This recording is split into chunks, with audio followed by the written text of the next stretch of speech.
And I'm outraged, I'm sickened, and I'm saddened by the way Shedeur continues to be treated in the National Football League. Now by those sorry-ass Browns and sorry-ass Kevin Stefanski. I understand in a situation like that, when it comes to the 3s and 4s that you're playing with that aren't going to be on the squad and not going to make the team, give your quarterback a chance. Okay, you know what? You know they can't hold up that long? Let's play quick game. Let's play quick game just to get Shedeur in the goddamn rhythm. But no, you come out, calling regular offensive plays. When they're at practice, Shedeur Sanders is not their priority. When he is at practice, he was staying hours beforehand, leaving hours later. Shedeur Sanders wasn't just tossed into the game last night, he was dropped into a no-win setup. Nothing about it felt accidental. From his first snap, it looked like one player against the entire machine. The Cleveland Browns, led by head coach Kevin Stefanski, seemed intent on cooling the hype and slowing his momentum. Instead, the plan backfired. The performance and the circumstances around it have sparked a wave of scrutiny, with analysts and reporters now calling out Stefanski and the Browns front office for engineering a preseason situation that stacked the deck against Shedeur. I'm going to answer this question by saying Shedeur Sanders, and I'm going to tell you why.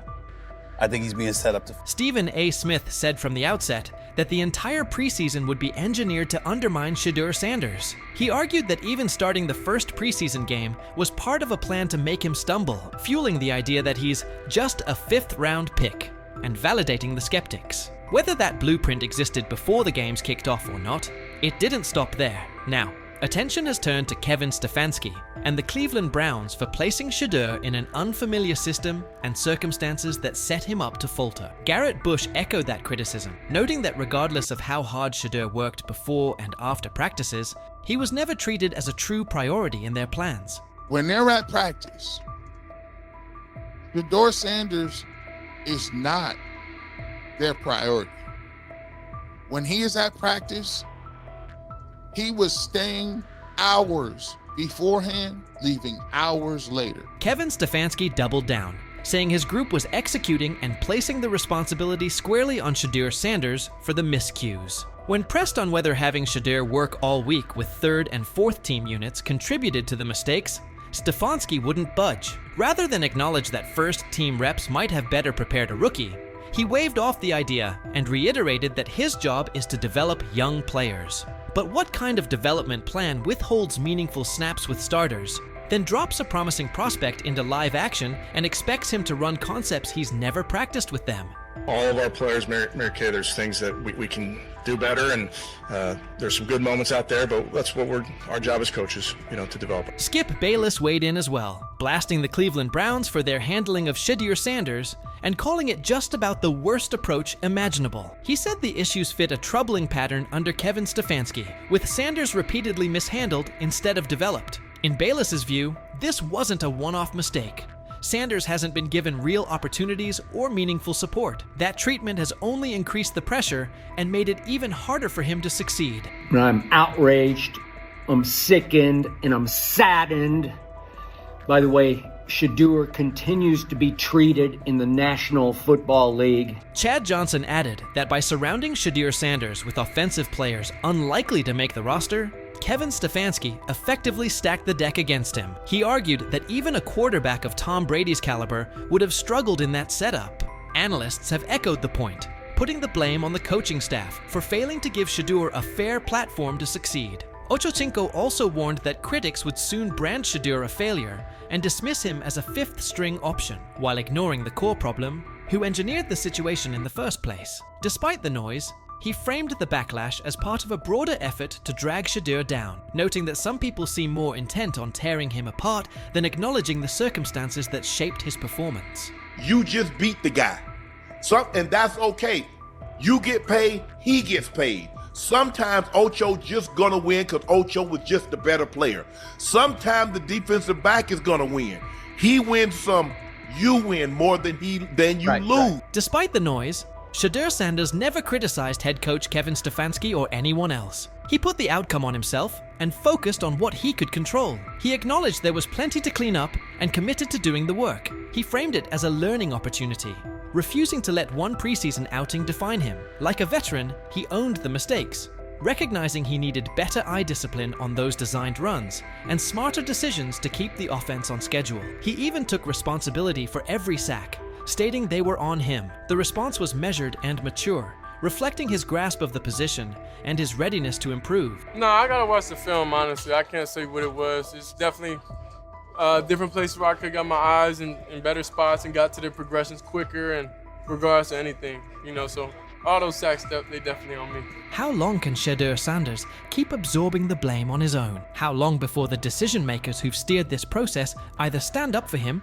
or at least grant him a fair look? More and more voices around the league see this as deliberate. Shedeur cleared the first gauntlet, but he's still tangled in the same net. That's the core problem. Not one preseason outing, but an apparatus that keeps tilting the field. The treatment of Shedeur Sanders forces hard questions about fairness, opportunity, and bias in the NFL. Despite the obstacles placed in front of him, he's responded with poise, owning his performance, identifying areas to improve, and committing to growth. But the larger issue isn't his willingness to learn, it's the structure around him that keeps narrowing his margin for success. His experience with the Browns, being dropped into situations where failure felt pre-written, points to deeper systemic habits.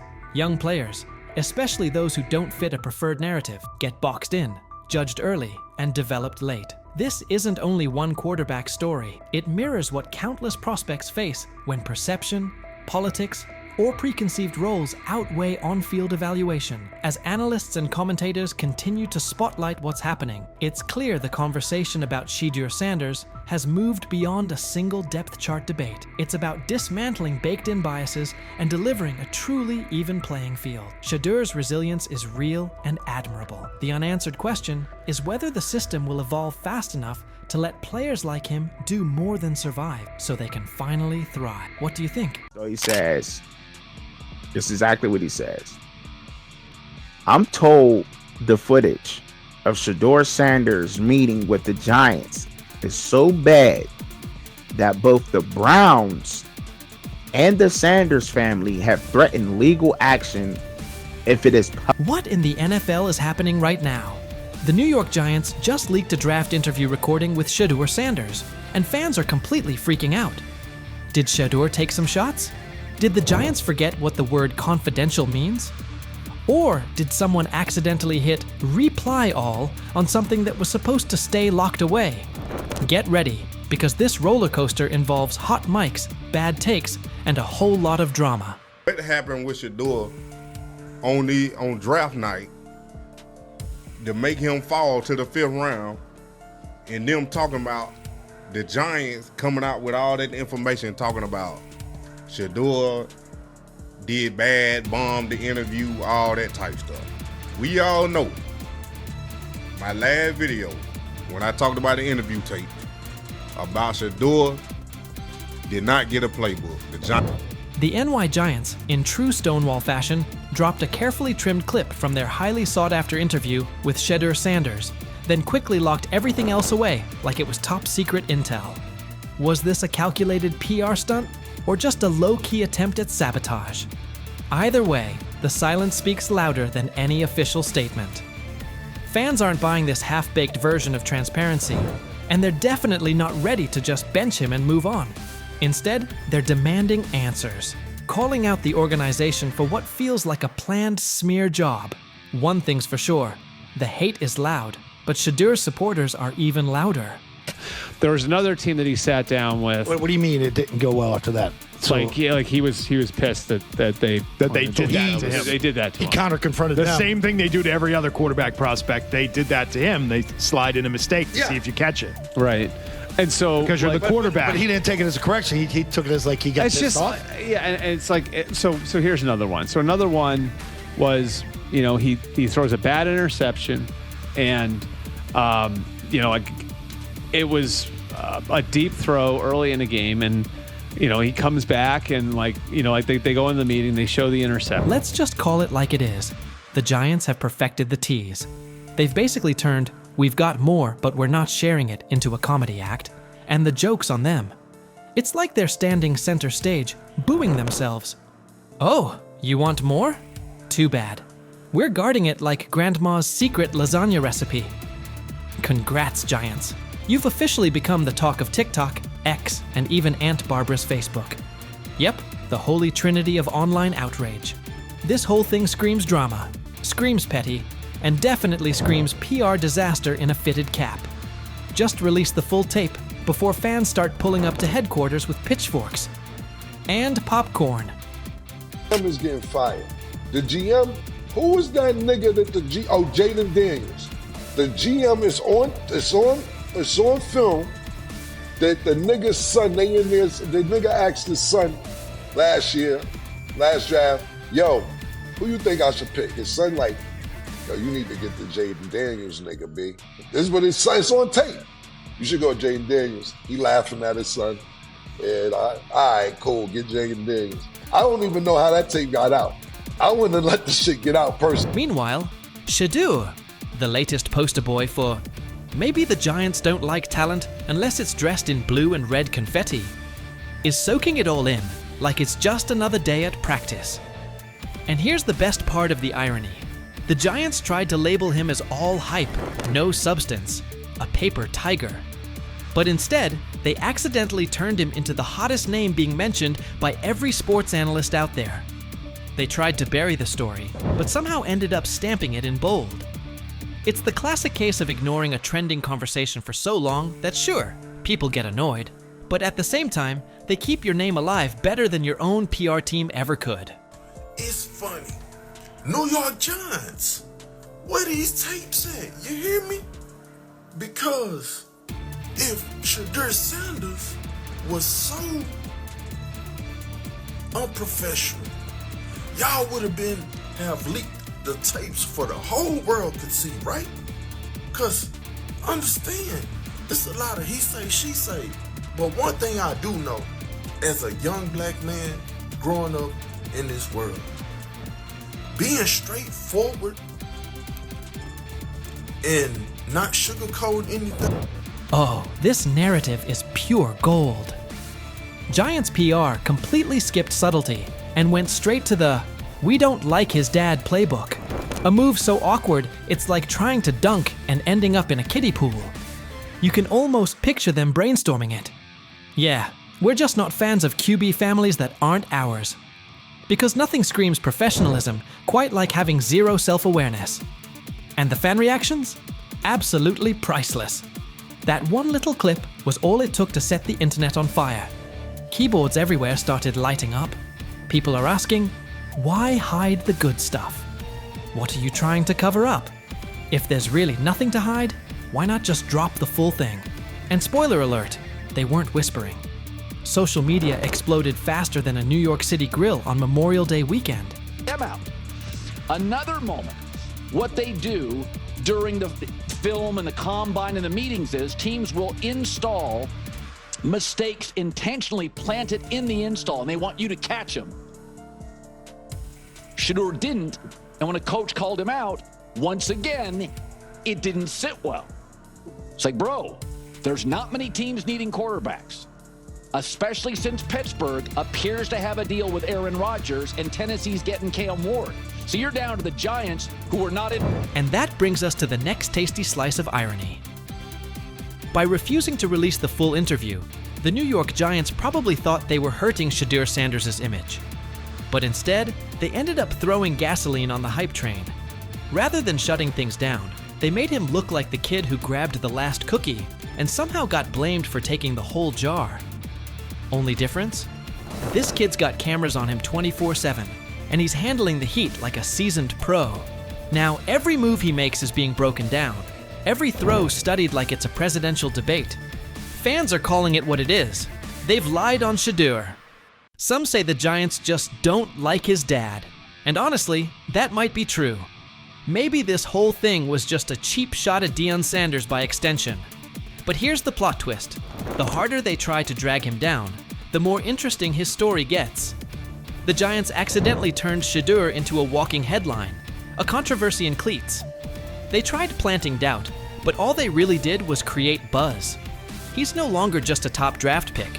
He's now a symbol of resilience, a narrative goldmine, and living proof that real talent doesn't fold under pressure.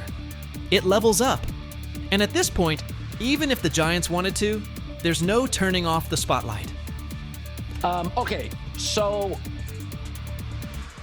probably the most fun yet the most difficult thing I cover and we cover all year long is not games. It's the NFL draft.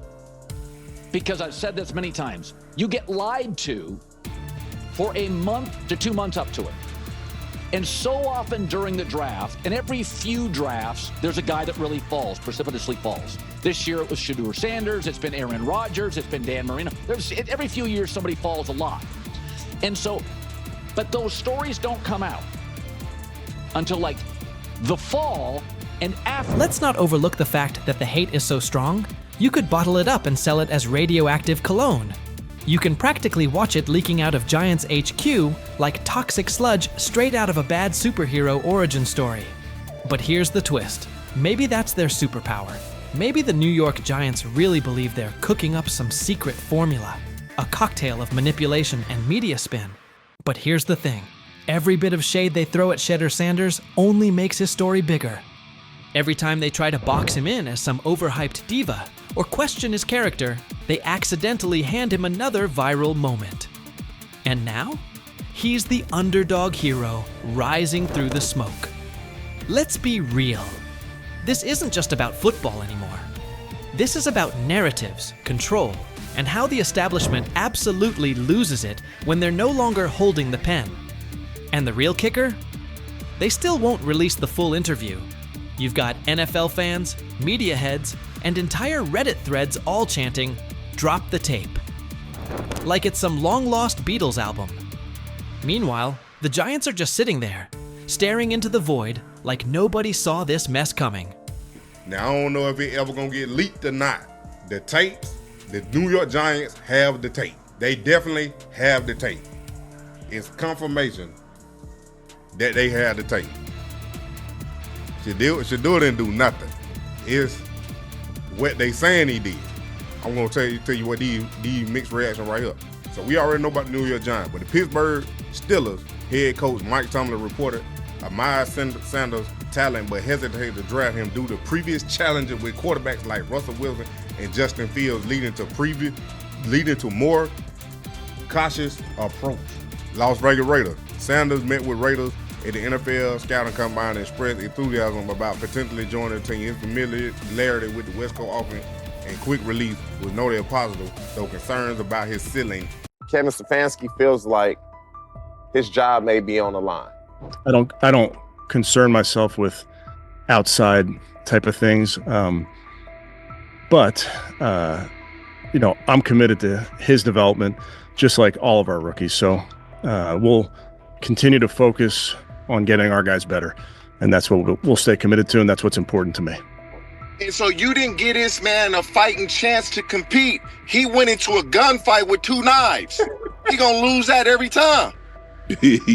You know you're going to waive Tyler Huntley. So what good did that 2-minute drive do for him? Was it going to help him? Don't you think Shedeur would have benefited more from a 2-minute drive than Tyler Huntley? Coach Kevin Stefanski looks like he's backing off, and the heat is clearly on him and the Browns to make a call. After the game, several offensive linemen who'd been on the field with Shedeur Sanders were waived, and a few players had their deals terminated. The blowback was immediate, forcing Stefanski to explain his handling of Shedeur's snaps, especially why he pulled him before the 2-minute hurry-up, a situation many felt fit the rookie perfectly. Stefanski didn't sound convincing. Under obvious pressure, he said he put Tyler Snoop Huntley in for the final 2 minutes to get him tuned up. He looked rattled delivering it, still pushing the idea that Huntley needed that work. Let's be real, Huntley was an emergency pickup when injuries piled up. He's a stopgap, unlikely to stick on the 53, and yet Stefanski used that moment to sit Shedeur. The message in his tone was hard to miss. He knows the choice isn't playing well, and the whole approach around Shedeur Sanders is already blowing back on the staff. Before we go deeper into Stefanski's full comments and what they mean going forward, don't forget to like the video and subscribe for more updates. As for the decision itself, the head coach's shaky explanation only highlighted how tense things have become. Framing the move as a tune-up for Huntley doesn't track with the stakes or with Shedeur's development timeline. It looks less like a plan and more like a scramble, and it's starting to backfire. And did you, I'm sure you kind of answered this last night, but why didn't you keep him in for the 2-minute, or why did you decide to take him out? Yeah, nothing more than decided to give Snoop. TJ Houshmandzadeh, the former NFL wideout, didn't mince words about Kevin Stefanski's handling of Shedeur Sanders. He said that in all his years around the league, he's never seen a coach appear so uninterested in a player's success. To Houshmandzadeh, Stefanski's choices look personal, like there's a grudge against Shedeur, and that's what he finds most troubling. TJ Houshmandzadeh called the bias blatant and cautioned that, if it's real, the push on the Browns to dismiss Kevin Stefanski will only intensify. The fans gonna be saying, Shedeur our quarterback. Shedeur should be our starter. Shedeur should be the guy that starts game 1, week 1. Look what he did. They didn't want that to happen. And I don't know what's going on with Kevin Stefanski. It's almost as if, and I don't even want to say this, but I'm going to say it anyway. And that's exactly how it came across. Kevin Stefanski's body language said plenty. He looked like a coach feeling the axe over his shoulder. TJ Houshmandzadeh added that this isn't the first time Shedeur Sanders has been treated this way. He pointed to the opening preseason game, where Shedeur was sharp, yet Stefanski offered no real praise. Now, after what unfolded yesterday, it looks like Stefanski is pushing the idea that Shedeur was at fault, almost as if he's trying to validate the staff's stance that they were right and Sanders was wrong. TJ even suggested it felt like the situation was engineered from the start to make Shedeur come up short. Well, like when he played well the first game, he was so off-putting, like, oh yeah, well, we'll see what happens next. Like, he should, he played great, man. He exceeded our expectations. He didn't say none of that. And so to me, it's as if they want him to fail so they can justify doing what they want to do. And Houshmandzadeh's red holds up. From the very first preseason outing, Kevin Stefanski's slant felt apparent. Even after Shedeur Sanders put together an impressive, mistake-free showing, Stefanski declined to highlight him, retreating to broad comments about developing all the quarterbacks and skimming past Shedeur's standout work. It didn't come across as genuine buy-in on Shedeur's future in Cleveland. Now the spotlight is squarely on Stefanski, who seemed intent on easing Shedeur towards the margins. Ironically, the coach looks more vulnerable than the rookie. After weeks of rigid messaging and thin criticism, he's suddenly pivoting, saying they'll concentrate on developing Shedeur Sanders. An about-face that screams pressure from the fan base. And it isn't only fans. Reporters and analysts are pressing him as well. Emmanuel Acho weighed in, arguing that by placing Shedeur with an offensive group filled with players unlikely to make the 53, Stefanski engineered a no-win evaluation. Acho's point was straightforward. Even a quarterback with Tom Brady's resume would have struggled in that setup with that caliber of support. In those conditions, any rough patches for Shedeur were predictable, an indictment of the context, not the quarterback. The COVID year, so it gave everybody an extra year if you wanted it. Understandable. But listen, it's what the chat say? The chat believe he took a shot or no? Let me look in the chat. I ain't even open my phone. Hold on. I'm curious to see what the chat would think. They are saying Houshmandzadeh's take still holds. From the first preseason snap, Kevin Stefanski's slant felt obvious. Even after Shedeur Sanders delivered a crisp, mistake-free showing, Stefanski sidestepped any real credit, defaulting to broad talk about developing all the quarterbacks and skating past Shedeur's standout work. It didn't read like genuine buy-in on Sanders' future in Cleveland. Now the spotlight has swung to Stefanski, who looked intent on easing Shedeur to the edges of the plan. Ironically, the coach seems more vulnerable than the rookie. After weeks of rigid messaging and thin critiques, he's suddenly pivoting, saying they'll focus on developing Shedeur Sanders. A shift that screams fan pressure. And it isn't only the fan base. Reporters and analysts are pressing him too. Chad Okosinko weighed in, arguing that by sticking Shedeur with an offensive group filled with fringe or soon-to-be-waived players, Stefanski set up a no-win evaluation. Ochocinco's point was straightforward. Even a quarterback of Tom Brady's caliber would have struggled in that environment with that level of support. In those circumstances, any rough patches for Shedeur were predictable, an indictment of the setup, not the quarterback. Chad Ochocinco warned that the chorus of team-friendly critics would soon start branding Shedeur Sanders a bust, reducing him to 5th string status, and the real problem would get ignored. Kevin Stefanski put Shedeur in a no-win setup. Despite growing backlash, Ochocinco argued this all looks like a coordinated effort to drag Shedeur down, with more energy spent tearing him apart than acknowledging why he struggled. He was right about the setup, but wrong about the Browns skating by. Fans are loudly calling for Stefanski's job over what they view as clear bias towards Shedeur Sanders, and that pressure is only intensifying. Skip Bayless also weighed in, blasting Cleveland's approach as the worst way to handle a young quarterback. He pointed to a recurring pattern. Shedeur has been consistently mishandled by Stefanski and by the organization, and that this isn't a one-off misstep. In Bayless's view, Sanders hasn't been given a fair runway or the right support, and the way the team has managed him has only piled on the pressure, making it even harder for him to succeed. I'm outraged, I'm sickened, and I'm saddened by the way Shedeur continues to be treated in the National Football League, now by those sorry-ass Browns and sorry-ass Kevin Stefanski. Given how this has played out with Shedeur Sanders, it's hard to escape the sense he was put behind the 8 ball from the start. When he made his first preseason start, Stephen A. Smith said the Browns were setting Shedeur up to fail, and recent events only strengthen that take. Between the lack of meaningful first-team reps and a string of puzzling play calls, the context never looked built for growth. At this point, the pattern makes his setbacks feel less like natural growing pains and more like the product of an environment that was never set up for him to succeed.